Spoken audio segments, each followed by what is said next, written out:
Welcome back to Reprogrammed. This is a podcast for curious minds, impact-driven leaders, and fellow practitioners. We're exploring the science and the stories behind subconscious transformation, nervous system healing, and trauma-informed manifestation. And today, we're joined by a very special guest. Dr. Cameron Alldredge is a PhD in clinical psychology and a licensed psychologist in the state of Texas. He's currently employed as a research scientist in the world-leading hypnosis research lab at Baylor University.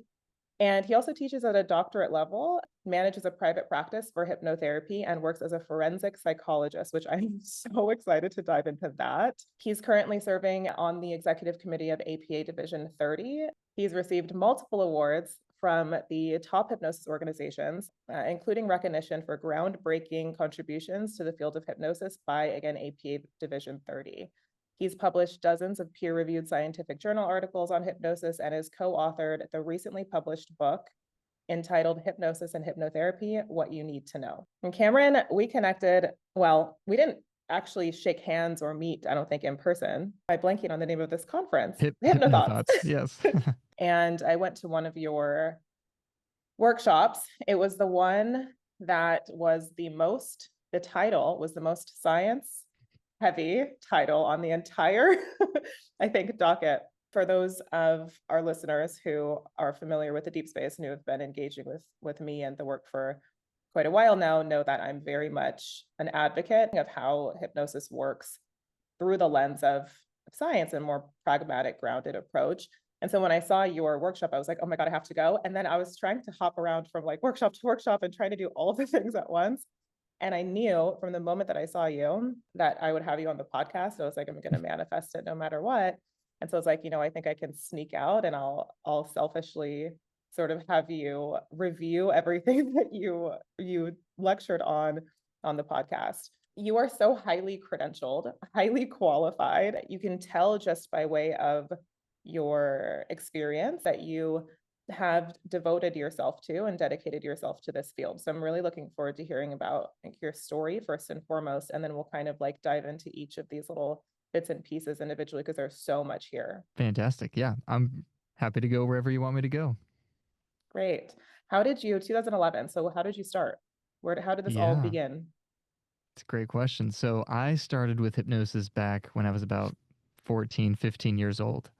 My parents came home from a cruise and they were telling me and my siblings about a hypnosis show that they saw on the ship.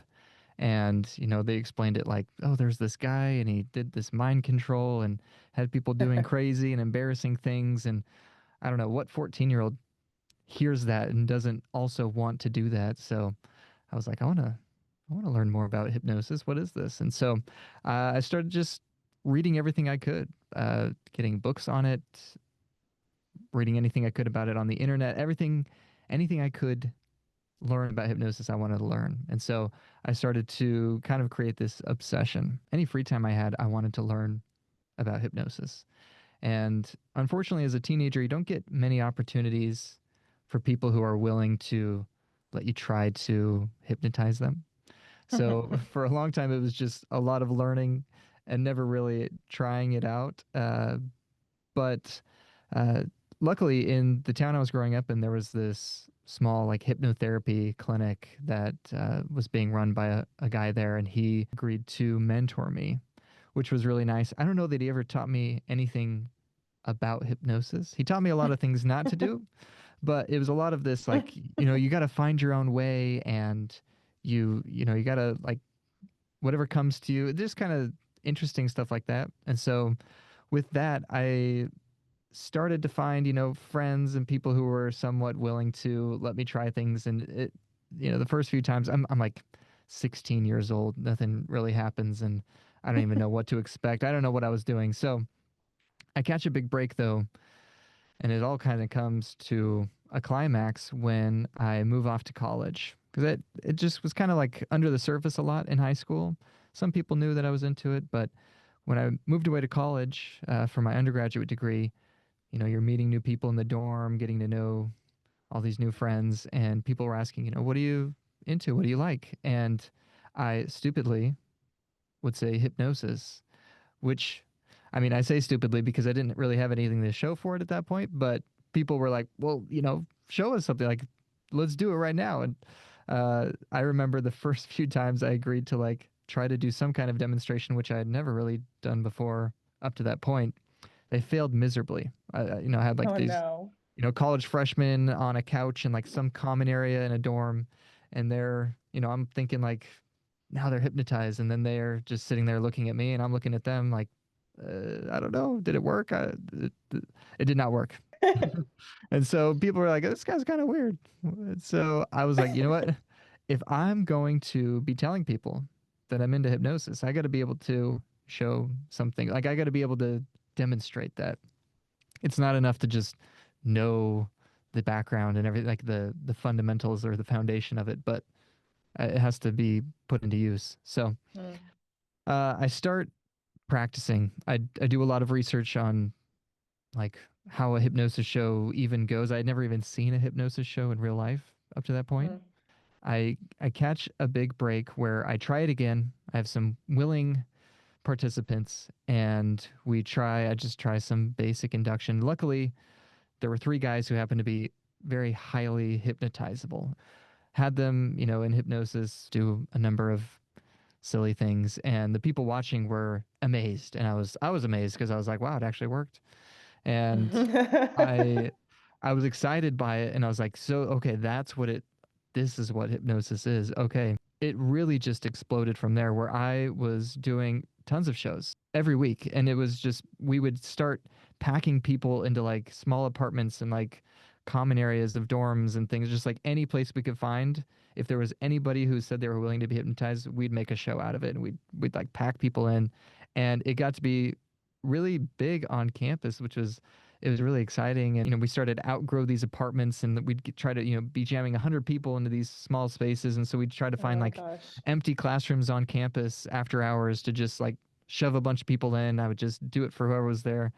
um, and it was a whirlwind. So then it got to be so popular to the point where I kind of made this deal with a local comedy club that I would do regular shows on the weekends for them, kind of like a free show for their comedy show, different things like that. So I started performing more officially there and got hired on by different universities and high schools and fairs and different places where it evolved into like this whole 2 hour long show that I would travel around with. And I had, 9 people working under me, and we'd put on these big shows with thousands of people sometimes, and it Wow. was it was all within about a year that happened.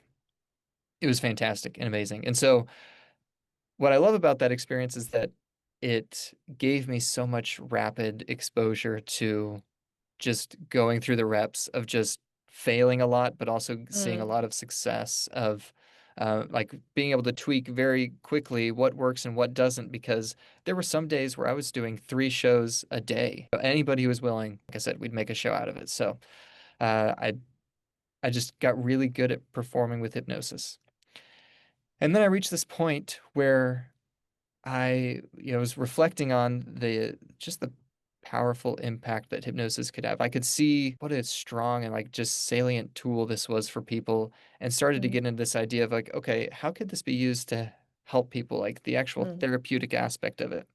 And so I started getting more into that, and I can often be a radical guy. So I reached this point where I was like, you know what? I want to really dedicate, I guess, my life really to expanding hypnosis as a therapeutic tool, to like actually mm. investigate and use it in a therapeutic context for good. And so from one day to the next, I just canceled every future show I had lined up. I just was like, I don't do shows anymore. Like one You day to the next, knew. black and white. Yeah, I knew. Exactly Identity right. shift. That's exactly, yeah, that's a good way to describe it. So Can I with ask you what had you been studying up to this point before you launched this like stage hypnosis entertainment hypnosis career?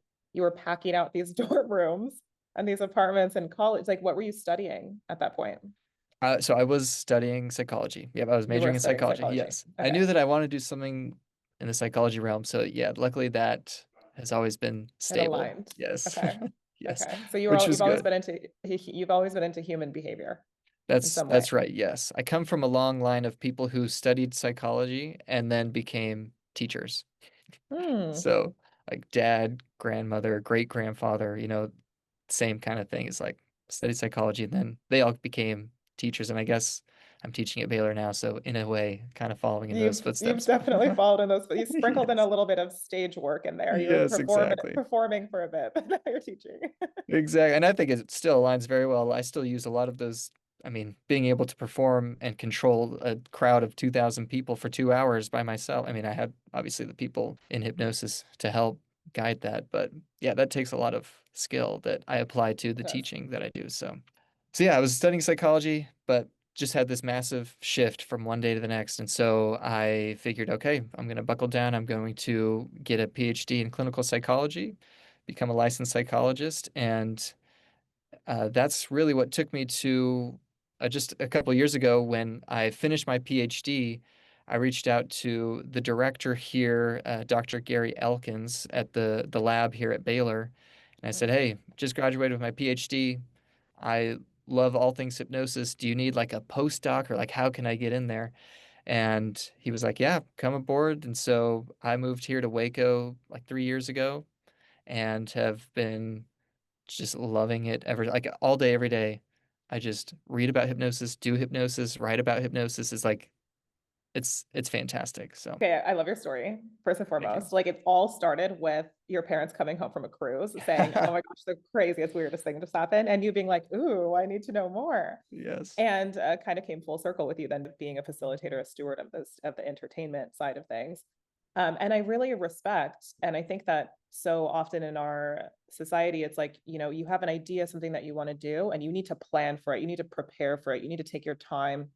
And you were like, no, like, I know now that there's this career shift and I know exactly what I want to do. And so one day to the next, you canceled all of your shows and you said, I'm just going to become this version of myself. And you went for it. And I think oftentimes it comes across as maybe, and even in my system, it comes across as like a little unstable, you know, a little bit like, what are Sure. you, wow, you're really doing it just like that. The way that we can collapse the timeline is by just deciding that we are this new version of ourselves and start acting and behaving in that way in real time. We don't need to wait. So I think it's really powerful that you are an example of this. You reached out to Dr. Gary Elkins and you said, I want to be a part of this. I want to go all in on hypnosis research. Then what unfolded? How did you, what was the sort of in between then and that meta? I'm just going to call it a meta analysis. I don't actually know what it's called because the only person that I am personally aware of who's doing this type of research for hypnosis is Dr. David Spiegel. So I'd love Mhm. to hear about, again, that kind of like from the time that you spoke with Dr. Gary Elkins and then, you know, to this meta analysis, what unfolded, and then also like, are you familiar with Dr. David Spiegel's work and how is that sort of tying in? Yeah.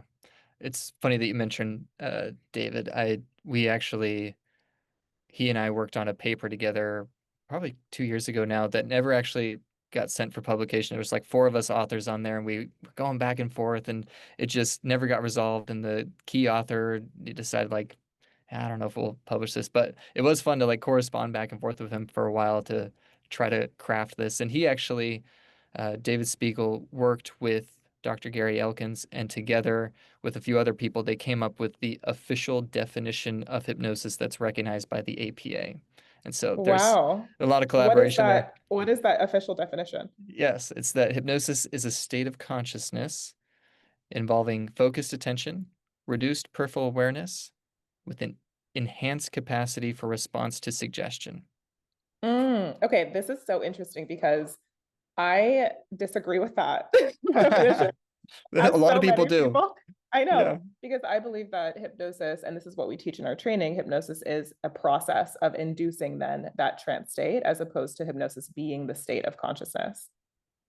Yep. What are your thoughts? So the field of at least academic hypnosis shares a lot of those sentiments. A lot of people do. There's like this, is hypnosis a procedure or is it a state? And a lot of people are like, there's no state that is like hypnosis. And other people are like, it's an altered state. And other people are like, well, then what is it altered from? Can we really call it an altered state? Like it gets really deep into the weeds. So it is, to me, it's like, it's an experience. And oftentimes that experience involves so many layers of things like this relationship you have with somebody, or you're doing self-hypnosis and it's the practice that you're putting into it, whatever it might be. But to me, it's very experiential. And so I don't know. I have to use that definition a lot in my scientific writing. I think it has good utility in the academic world, but you're not alone in having some resistance to it. So that's okay. It's one of the things that I actually love so much about this field, about this modality, is that there's a lot of disagreement. Well, I'll say there's a lot of disagreement around what it actually is, which is very interesting. Unlike any other, I don't think that there's anything else like this. And there's so much stigma around it.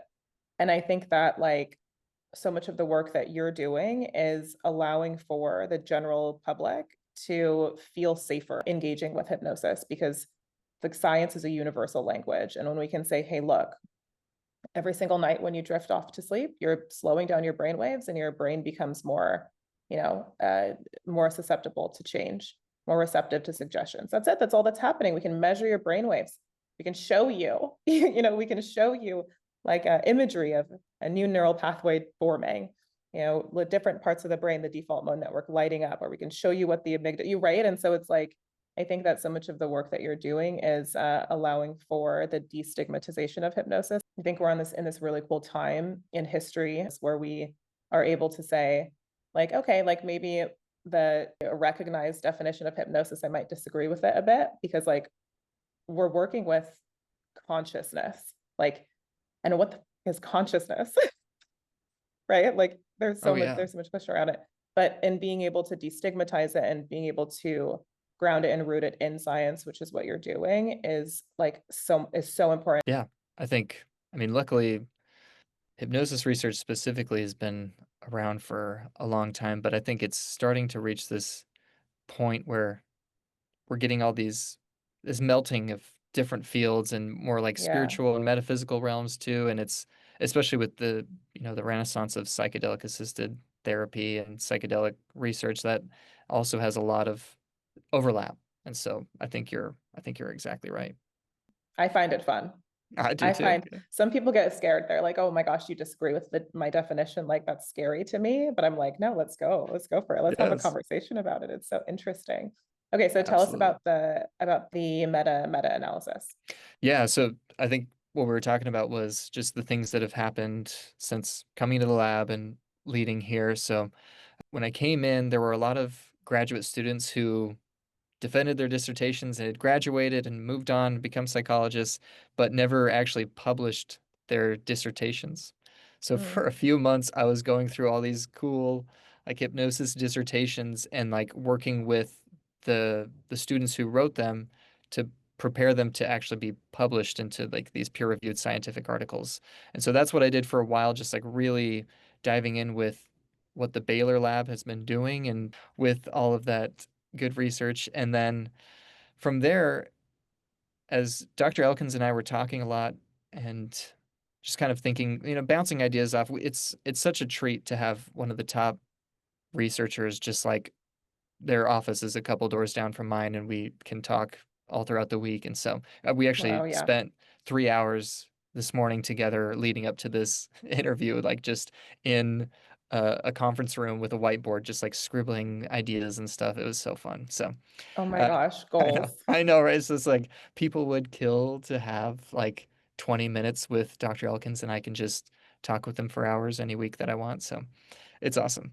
But we started to develop our own theory of hypnosis. Hmm. It was based on kind of a theory that he'd been working on for a while, and so I came in and I gave my own ideas to it, and together we developed this new theory of hypnosis, and a new theory on hypnosis, at least in the academic world, hadn't been published in years and years and years. So we that was a big thing that we did when I first got here, and that was an awesome paper that we got to publish. That was a lot of fun. And then, yeah, kind of leading up, I have some colleagues in Germany who approached me and they said, "Hey, we want to do the meta analysis, right? We call it a systematic review of meta analyses. Basically, we want to collect data from all meta-analyses that have been published on clinical hypnosis in the past 20 years. And so that was a massive undertaking. Um, we ended up looking at 49 meta-analyses on clinical hypnosis, and that covered about 256 individual randomized control trials. So there's just this abundance of great evidence for these different applications of hypnosis. And what did you discover? Yeah, there was a few things. So one of the best and, well, most robustly researched applications of hypnosis is using it to treat and manage pain. And so we saw that a lot in the literature of being able to manage chronic pain, different types of pain, the most effective application of it. We saw that it worked really well in children, especially with like needle related phobias and like Mm, medical procedures, like hypnosis in conjunction when people are getting different medical procedures is a really great application of it, helping them recover after surgery or help them reduce their anxiety before surgery, different applications like that. There was, of course, smoking cessation, weight management, childbirth, and IBS is another big one. And mhm. our lab is working on a meta-analysis looking at hypnosis for hot flashes. That's another Oh, big wow. application. So there was, yes, a lot of these things like that. And then obviously, more psychological issues like anxiety, depression. Mhm. And it just paints this picture that hypnosis has these wide applications, that it can be used for so many different things, that it seems to work better for some things compared to others, but you can look a little bit closer at some of those individual studies and see what differences there are to know, like, if I'm going to do this either in research or in my own clinical practice, what's going to work best for whom and Mm, in what way. Another overall takeaway that we had was when we looked at what influenced these outcomes, one of those things was hypnotizability. And mm, that's really a theme that's pretty consistent across a lot of hypnosis research is an individual's level of hypnotizability is going to greatly impact their response to the intervention. And so that was something, I guess, that was confirmed through this large study that we did. And so that it was neat to see those come through the surface and show us that data. So those were some of the highlights. Okay, let's talk hypnotizability because this is so interesting to me. Like, I have a theory, which I would love to have a conversation with you about. I have a theory Okay. that those who are more, because when we talk hypnotizability, we're typically referring to how suggestible someone is while in conscious waking state, is the way that I think of it. So it's interesting because a lot of the academic field has moved away from the term suggestibility. Mhm. And a lot of people also away from susceptibility. Like hypnotic susceptibility we don't really use that anymore because it's not an accurate way to describe somebody's, aptitude in responding to hypnosis, because susceptibility makes it seem like, you're susceptible to it, like you're susceptible to like catching a cold or, getting sick, like Hmm. and hypnosis is not something that is done to you.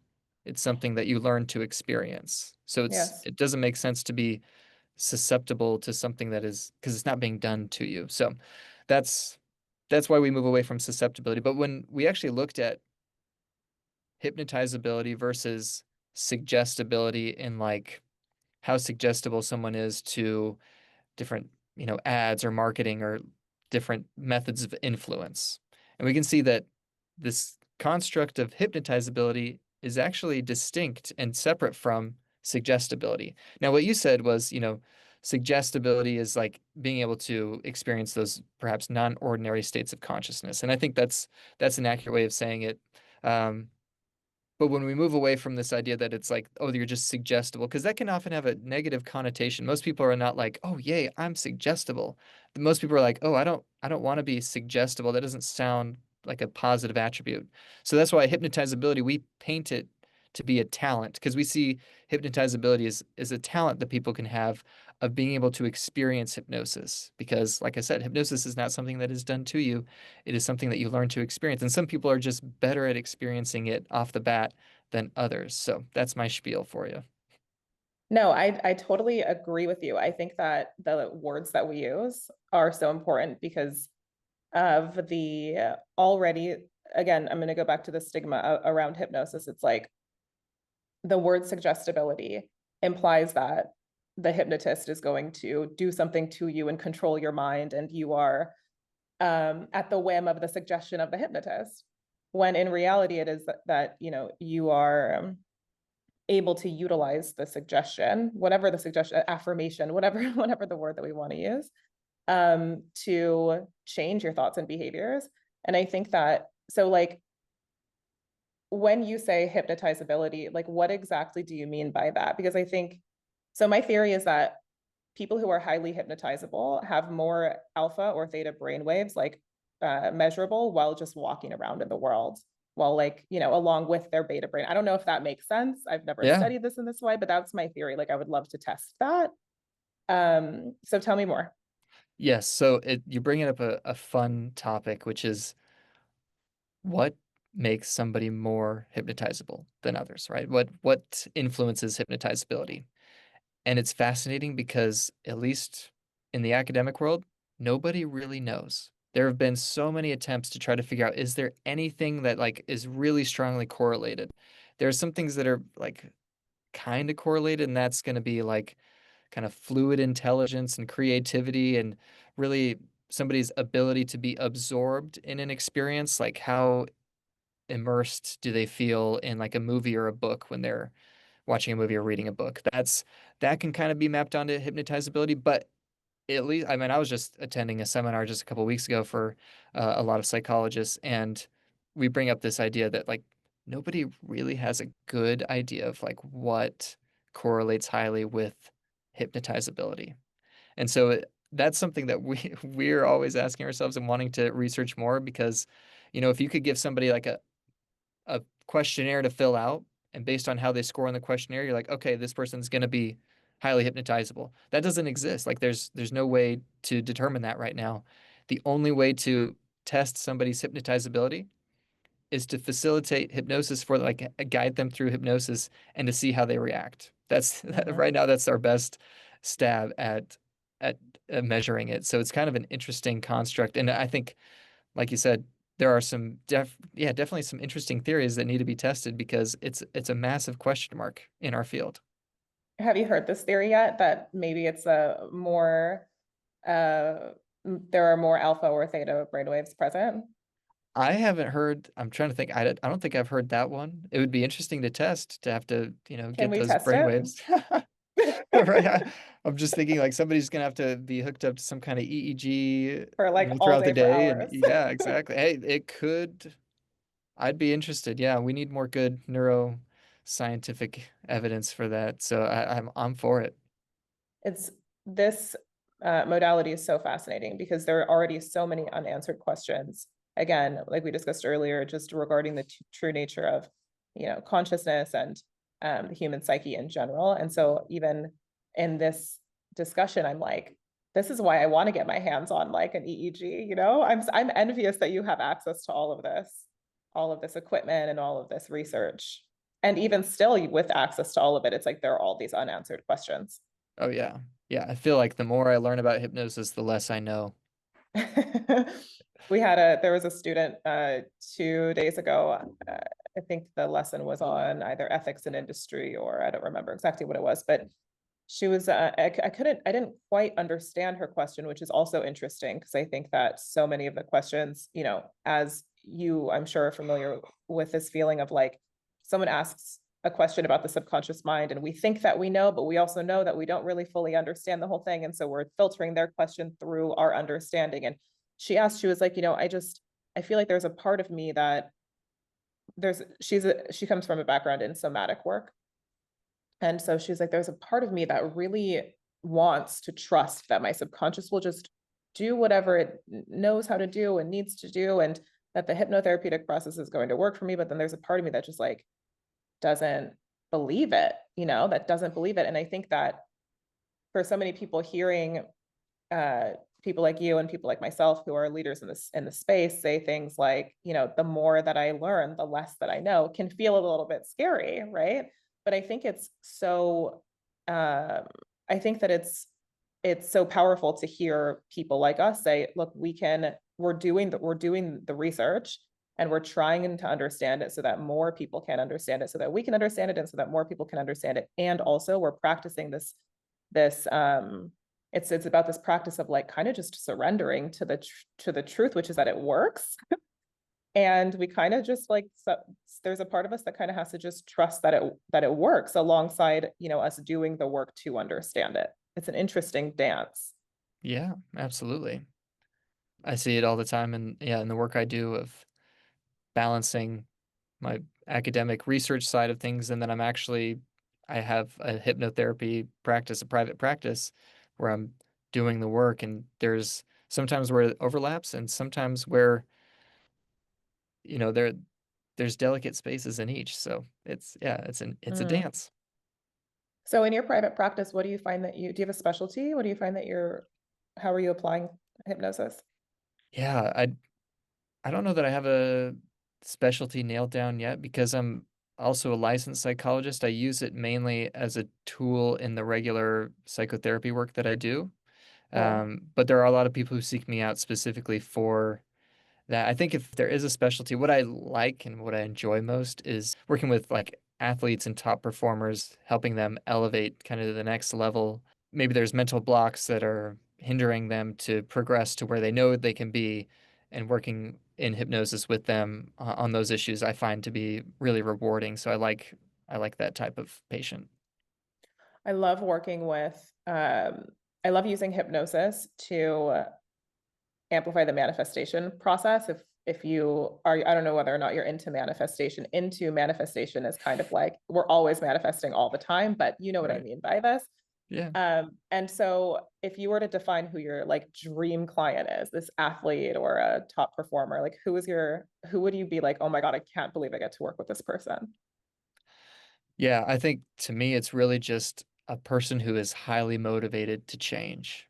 And that can be, across a variety of domains and different types of people, but that that determination, that motivation to change, that's where it's at.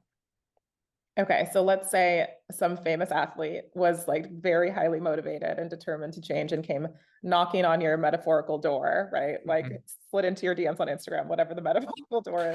Yeah. Who is that athlete? Like, is there anyone who you would just love to work with? Oh man. It's so good. I so it's not any athlete in particular, but I would love to work with a pro golfer. I think Ooh, it's such a mental game, and I've worked with golfers before and just found it rewarding because with golf your opponent is not directly against, you're playing against yourself basically. And so there's so much room for hypnosis to work because a lot of those other factors, um, I think, can be brought into the hypnosis experience. So golf is a great application for it. So if any of the top golfers want to hit me up, I will work with you. So I mean, done. You said it. You spoke it into I've existence. Let's go. manifested it. There we go. We're Yes. manifesting it. But truly, Yes. when you sign your pro golfer, you have to like come back on the podcast and tell Yeah, us there you about go. it. You'll get a It's commission. Yeah. yeah. We're always open to receiving more money. Here we go. Yes. So yeah, that's amazing. Are you into manifestation? I think so. Yeah, yes, with a caveat. I love the idea of manifestation. And to me, manifestation is the foundation, it's the beginning. And then uh, I think there are other things that you can build on top of that. If it's meant to be, it is up to me. The universe can't steer a parked car. So as long as, I might be manifesting it, but then I am also simultaneously in motion. And so things will just The align. That's universe can't steer a parked car. Let's go. I can see that. This is one of those little sound bites. I can there totally you see go. us using Yes. it. Great. Excellent. Great. So, do you have any fun, like, I don't know, do you have any intentional manifestation practices that you move through? Like, or even we don't have to use the word manifestation, goal setting. Are there any practices that you utilize so that you aren't just the parked car? Yeah, I think it looks a lot like just being open. I think I'm in a weird space lately where I would love to do great and big things. And right now, I'm okay with the fact that I don't have a clear vision of what those things are. It's like I see a few feet in front of me at a time, and I know I'm on the right path, but I honestly don't know what's, 200 yards down the road. I know that what I'm doing now is getting me there. And even if that ultimate vision isn't entirely clear, I do have these visions of what's right in front of me. And so that's what's helpful Mhm. to me. And it keeps me going. But it's like these ultimate goals is so nebulous to me. I'm in a place where that's okay.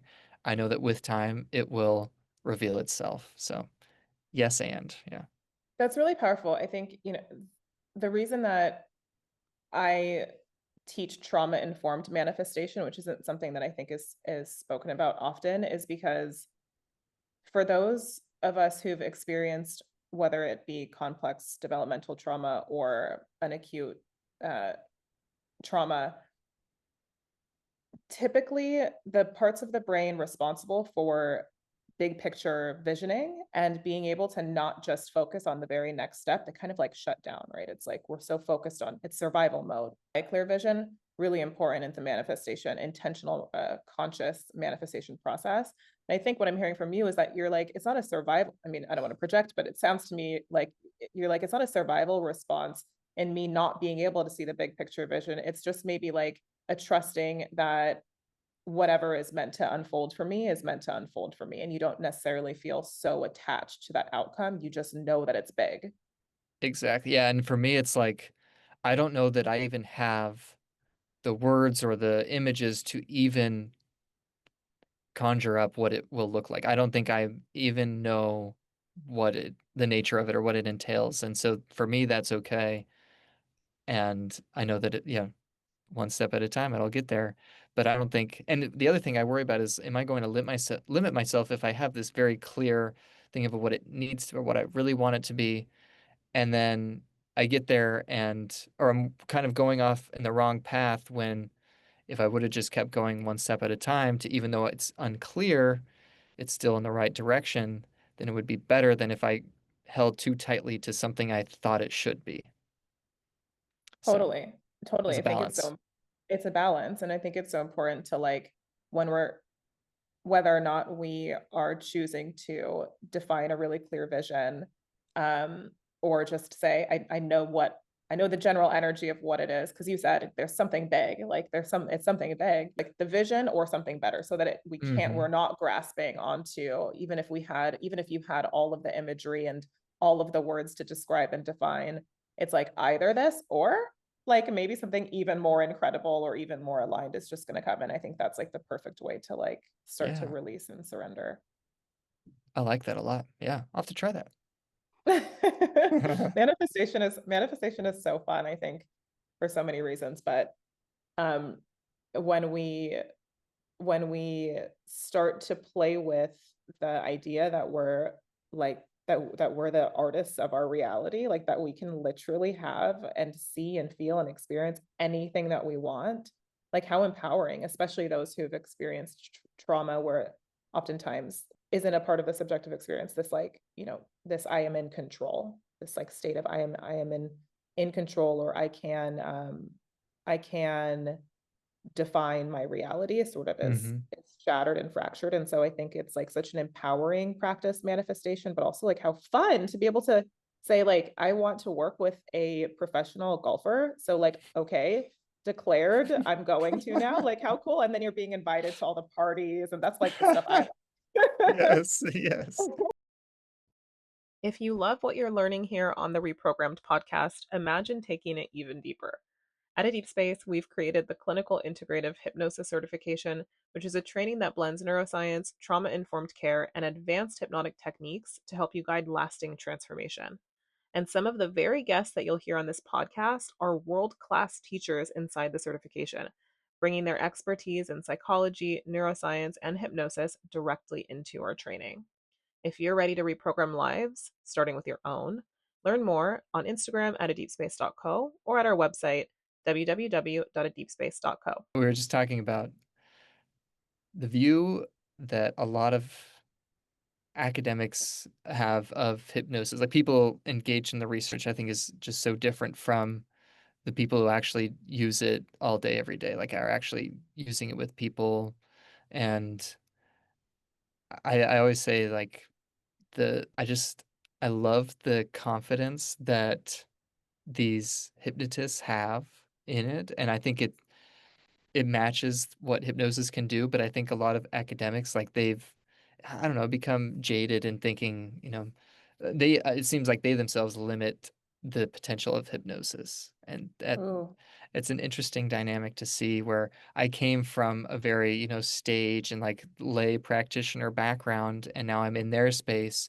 And I know that they look at me like, not that I'm a weirdo, but I definitely have a different background than they all do, where they're like, oh, he's done stage before. Like, he has a different view of hypnosis than we do. But I think that's helped me a lot throughout my process here. And so it's an interesting yeah, to be in both worlds, like to be at Hypnothoughts and seeing how people think about and talk about hypnosis there. And then, I was in Anaheim Mm. a few months ago with all these other, like David Spiegel was there and he was giving a presentation, right? And how all those practitioners see and talk about hypnosis. It's an interesting dynamic. Yeah, and it seems to me that you are the bridge. Like you're able to bridge the world. It's what I'm trying to do. Like I said, hypnosis, like the academic side of hypnosis just does not have a good public face. Like people just don't even know that it's like really good, rigorous scientific research is being done on hypnosis. And I think even within the hypnosis community, a lot of people are just not aware of this, and that's no fault of their own. I think we have that responsibility and we bear that burden because we haven't been doing a good job of like getting it outside of our echo chamber. So I would love to hear a bit about your book, Hypnosis and Hypnotherapy, what you need to know. Is this for professionals? Was this written, who was this written for? What are your top resources for both professionals and just the curious mind? fantastic, yeah. So I have a copy of the book right here. So Oh, hypnosis and cool. hypnotherapy, what you need to know. Yes, uh, we wrote this. So Dr. Elkins and I are very heavily involved in the academic clinical hypnosis world. And we love the research that our colleagues are doing, that we do month after month here in our own lab. And we see that there's this chasm between the academic psychology, kind of like the academic hypnosis world, and like the people who are actually working with clients and, doing it. And so, and the people who would be interested in learning more about it. And so the two worlds don't come together very often. I think that the academic hypnosis and like psychological hypnosis worlds, like I said, like they do excellent work, but then their PR is terrible. Like they don't have any Mm. good face to the public at all. It's like we publish these great things, these amazing findings, and it's in this echo chamber of just other people who think that hypnosis is cool in the academic world. And so this book was an attempt to bridge that gap of it's very science-based. Like everything has like references to books and to scientific articles at the end of each chapter, but it's written in a way where any person, the general public could read it and follow along pretty easily. So it's like this nice hybrid of, it's very science-based, but it's also very approachable. So we see it being relevant to practitioners like yourself, people who train, people who are interested in hypnosis and the science of it, and then just the curious general public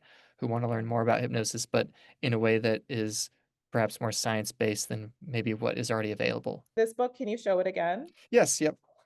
It's got Okay, kind of so a it was a funky collaborative cover. book between you. Yeah, it looks great between you Yes. and Dr. Elkins. Amazing. Yeah, it Yes. looks great. Is this the first Yeah. book that you've written? This is, I co-authored a couple other books while I was in grad school on compassion focused therapy, but this is my first hypnosis book. I also have a chapter in another, like, more academic text of hypnosis, but yeah, this was the first, like, start to finish actual book. So Process of sitting down and writing a book, I've been trying and I'm like the amount of resistance that I feel. Did you feel any resistance? there was a little, the resistance I felt is I was so excited about the project that I would like Mm. be like, okay, the circumstances have to be perfect because I'm like so stoked to do this that I just want to have everything else done so that I can just focus on this. But that never happened. So it just came to like scheduling the time out for myself. The other nice thing that I know not everybody has access to, but we solicited the help of all of our graduate students in our lab, where each chapter was co-authored by a graduate student, where they'd help us like, okay, you're going to gather the research and kind of come up with an outline, and we're going to fill out these sections together. And so when you read the book, each chapter heading has either myself or Dr. Elkins is like the primary author of it, but then it also has the graduate student listed who helped us write that chapter. So it was a very like Wow. lab-wide collaborative process, which was really nice to get that, feedback and have them be involved in that. So I know that is not available to everybody to have like this army of graduate students, very talented, bright graduate students to help you. But if there is somebody you can collaborate with, like a co-author, then that's fantastic. Oh, that is, I cannot wait to get my hands on this book. Yes. I'm gonna order one right when we get off of this Okay, call. great. And then top resources for professionals, for anyone who's studying hypnosis, for anyone who's in training right now, or who already has been certified and is working with clients, and then top resources for non-professionals who are just interested in engaging with the work. Great question. So, if somebody is in the psychology world, and especially like licensed psychologists, we mentioned this in the intro, is the Division 30 of the APA. It's really neat, and a lot of people don't know that in the American Psychological Association there is a division that is specific to, and its sole purpose is for hypnosis. And so it's it's a lot of fun. Like when we just had APA convention last week, and we put on, like, our division put on a lot of training workshops, and they're always well attended. People like, getting exposed to hypnosis even in the psychology world. So APA Division 30 is one. There are two professional organizations that are exclusive to licensed mental health professionals: the American Society of Clinical Hypnosis, or we call it ASH. And then the other one is the Society for Clinical and Experimental Hypnosis, and we call that one SESH, even though the acronym doesn't actually spell out SESH, but whatever. Uh, so those, we have conferences regularly. I'm usually a presenter at those. In October, I'm co-facilitating the intermediate workshop. So that's that's for folks who are licensed mental health professionals, or physicians and dentists are also part of that crew. But then for just general learning about hypnosis, I mean, there's so many great resources out there. One thing I'm trying to do personally is build up social media content that is focusing on the research, that kind of presents the research in a approachable, easy to digest way, and makes it a lot more, you know, public facing than just our echo chamber that it's usually in. So I have a few channels, or social media platforms that I'm trying to build that up on. And then I'm also in the works of kind of replicating a lot of old school hypnosis studies or experiments that were done like in the Oh, 50s and 60s that are, I think, were fascinating. And we're going to kind of see like, okay, let's do that again. Like there are so many like weird and cool things to do. And so I'm wanting to do some like live hypnosis experiments, not necessarily to get published in like some stuffy peer-reviewed, scientific journal, but to like just show it to the public, like show to the public the power of hypnosis. So that's um that's another resource people can have. And so those are the ideas that come to my mind. okay. I cannot wait to witness this. This is going to be Yes. so fun. What a great idea. What are your handles and at names, and where can everyone follow along? Yeah, so it's on YouTube, Instagram, and TikTok. It's all the same handle. It's just my name straight across, Cameron Alldredge, Cameron, and then last name is Alldredge. So I loved this interview. yeah, me This too. was so fun, Cameron. I can't wait to have you back. And I'll be announcing your guest expert lecture as soon as we have clarity around the topic. And until then, we will be waiting for you to start sharing this content. Great. Or at I'm least looking I forward to will. it. Yes, thank you. Are there any final thoughts? Anything else you want to share before we? I mean, we've covered so much ground, and I know there was so much more that we wanted to cover. So I'm excited to perhaps keep this ongoing and happy to chat anytime. So Thank you so much for tuning into this episode. My conversation with Dr. Cameron Alldredge was so inspiring. I can't wait to personally just get my hands on some of this research and hopefully go visit the research team at Baylor University. We're absolutely going to have Dr. Alldredge back on the podcast. We have so much to talk about, including forensic hypnosis, which I'm so excited to dive into that conversation. If today's episode expanded your mind, which is my intention, or shifted something inside of you in any way, I'd of course love for you to share it with a friend who's ready to step into their next level, or anyone who you think would find this episode interesting. Remember, true transformation isn't about forcing change. It's just about rewiring your subconscious and regulating your nervous system so that you feel safe enough to live the life that you're meant for. For resources, hypnosis audios, and live group sessions, head to adeepspace.co, either on Instagram or our website. Join Membership Zero. This is for everyone, not just professionals, or join one of our certifications if you're looking to enter this exciting industry. It is such an incredible time in history right now. People are more open and receptive than ever before to hypnosis as an incredibly transformative modality. It has so many applications, as you heard in this episode, applications in clinical settings, but also we're able to use it to manifest our dreams. So if you're interested in learning more, attend one of our hypnotic manifestation workshops inside Membership Zero. And until then, happy reprogramming.